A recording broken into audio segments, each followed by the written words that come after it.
సంపూర్ణ కార్తీక మహాపురాణము సప్తవింశాధ్యాయము. అత్రి మహాముని అగస్త్యునికిట్లు వచించెను. కుంభసంభవ, ఆ శ్రీహరి దుర్వాసుని ఎంతో ప్రేమతో చేరదీసి ఇంకనూ ఇట్లు చెప్పెను. విష్ణువాచ, దుర్వాస, బ్రాహ్మడు అయిన నీ పట్ల అపచారం జరిగింది అన్న తపనతో ఆ అంబరీషుడు విచారగ్రస్తుడై ప్రాయోపవిష్ణునిలాగా బ్రాహ్మణ పరివేష్టితుడై ఉన్నాడు. నా సుదర్శన చక్రం తన కారణంగానే నిన్ను తరుముతోందని దుఃఖిస్తున్నాడు. రాజైనందుకు గాను గో బ్రాహ్మణ రక్షణ తన ప్రథమ కర్తవ్యమై ఉండగా విప్రుడవైన నీకు విపత్తు కలిగించినందుకు ఎంతోగాను బాధపడుతున్నాడు. రాజు దండనీతితోనే ధర్మ పరిపాలన చేయాలి, కానీ బ్రాహ్మణుని మాత్రం దండించకూడదు. బ్రాహ్మణో బ్రాహ్మణైరేవ నిగ్రాహ్యో వేదవాదిభిః సత్యధర్మాది నిరతై లోభదంభ వివర్జితై.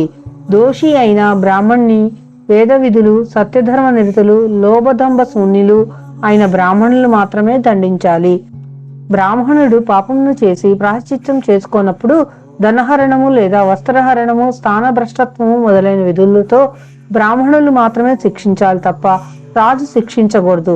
తాను స్వయంగా బ్రాహ్మణుని చంపినా, తన నిమిత్తంగా బ్రాహ్మణుడు చంపబడినా, ఇతరులచే తాను చంపించినా కూడా బ్రహ్మహత్య పాతకం కలుగుతుందని ధర్మశాస్త్రాలు ఘోషిస్తున్నాయి.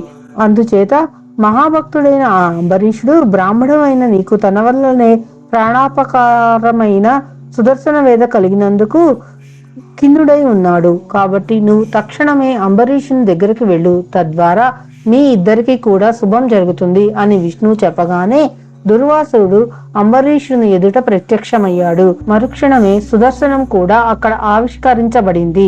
భయగ్రస్తుడైన దుర్వాసుని అతని మీదికి రానున్న సుదర్శనాన్ని చూడగానే అంబరీషుడు ఆ చక్రానికి ఎదురెళ్లి, ఓ సుదర్శన చక్రమా, నన్ను మన్నించు. భయభ్రాంతుడైన వారిని, అంతా బ్రాహ్మణుని ఇలా క్రూరంగా హింసించడం న్యాయం కాదు అంటూనే ధనుర్ధారి ఇంకా ఇలా చెప్పసాగాడు.